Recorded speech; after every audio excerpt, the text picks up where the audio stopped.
am longing for you,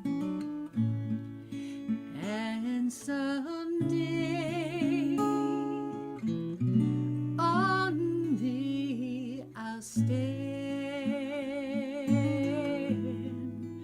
There my home shall be eternal. Beulah land, sweet Beulah land. I'm kind of homesick,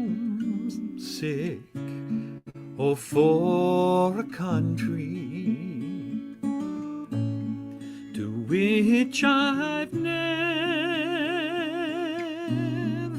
been before. No sad goodbyes will there be spoken, for time won't matter anymore. Beulah land,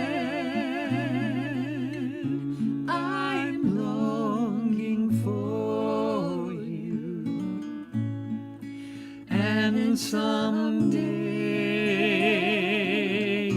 on thee I'll stand.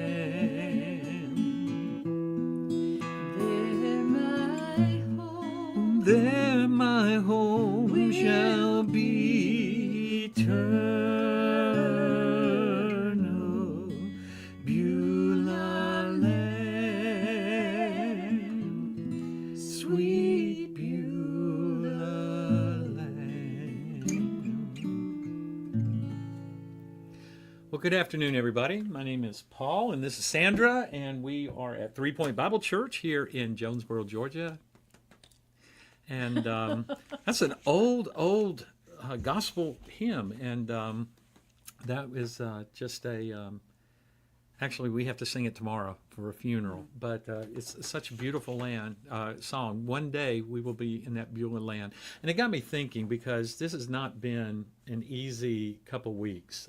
We buried my mother, and then we buried my uncle, and now we're burying a good friend of ours, their mother, tomorrow. And have you ever felt like God maybe intervened and helped somebody else, but in your situation, it just seems like things just kind of keep piling on? In Mark chapter 5, there is this situation that is sandwiched in between this verse, a small verse that's sandwiched in between these two kind of horrific events. One is this lady that has been bleeding and has had this malady for a long time, and Jesus just stops and tends to her. And while he's doing that, Jairus's daughter, and he's like, you need to come help my daughter. She dies.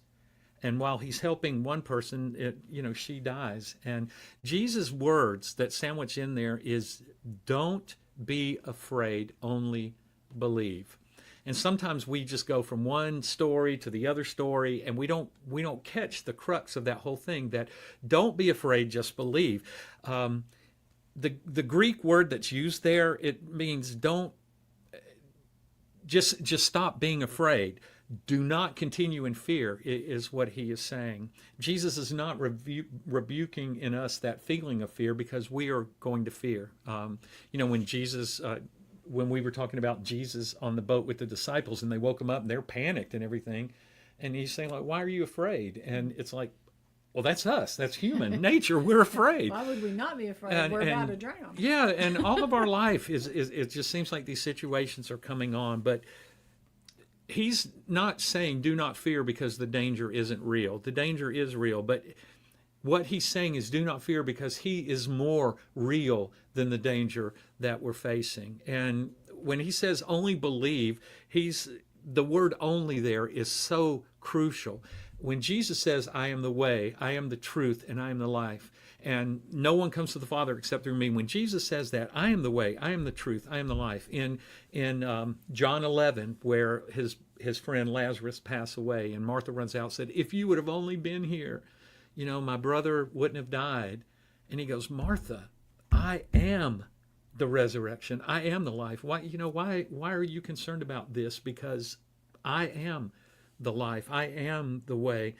And Jesus is saying, believe only in me. And when we put our trust and our faith and our hope in him, then it gives us maybe the strength to go on, to take another step, to not just stay buried in those moments where it seems like life is just continuing to snowball on us. Our faith is more than just, having this, well, I agree with you intellectually, even though I don't necessarily feel it. It's not this kind of optimism that things are going to get better when we feel like they're not. It's this relational trust that we have with Jesus, where he says, I am the way. I am here. Why are you afraid? And of course, the rest of the story is he goes in and he raises Jairus' daughter. One of the things he does with that, though, he only takes a couple of the disciples in there with him. And I think the lesson there for us is don't listen to every voice. There are going to be a lot of people that are going to tell you how to deal with a situation, how to live in a situation. Oh, if you'll only do this, if you'll only do this. And it's like, okay, well, that sounds good for you. That may work for you. Jesus took just a small group in with him. And maybe there are small trusted voices we need to listen to. Maybe a good friend that knows us in our good times and our bad times, knows our feelings, know how we will respond. Someone that we trust. Those are the people maybe that we need to listen to counsel for. But more than that, we need to be listening to the counsel of God's Word. Here at 3 Point Bible Church, we are in a series called Red Letter Words, and we're looking at the words of Jesus. And in his words, the words that Jesus speaks and the words that he has given to us, that's where we find hope, we find strength, we find the impetus for us to continue on in our journey, no matter what we face in our life. And I really don't know where else I'm going with this, Sandra. So just the idea of, sometimes life is overwhelming, y'all, and we get hit from all sides, and we're just like a boat out on the sea, and we're just kind of rocking back and forth. But Jesus says, don't be afraid, only believe. And so for you, what does that mean? What is something in your life that you are going through now that you need to just stop and say, you know what? I need to stop being afraid. I need to believe. I need to trust. I need to have faith. And what is that for you?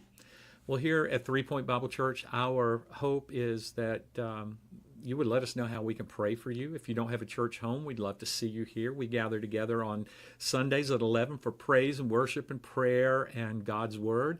And Wednesday nights we gather for a dinner at 6, and then we break up and we're studying the Bible. Actually, we're studying Revelation, and it's not too late for you to come and join us, and we'd love for you to be a part. But anyway, that's Sandra, would you like to correct and... No, I would never correct you, Paul. Never. Oh, Lord have mercy, y'all. It's just don't be afraid. Yeah. Don't be Only afraid. Only believe. And one day we will be standing on Beulah land. So what a gorgeous song.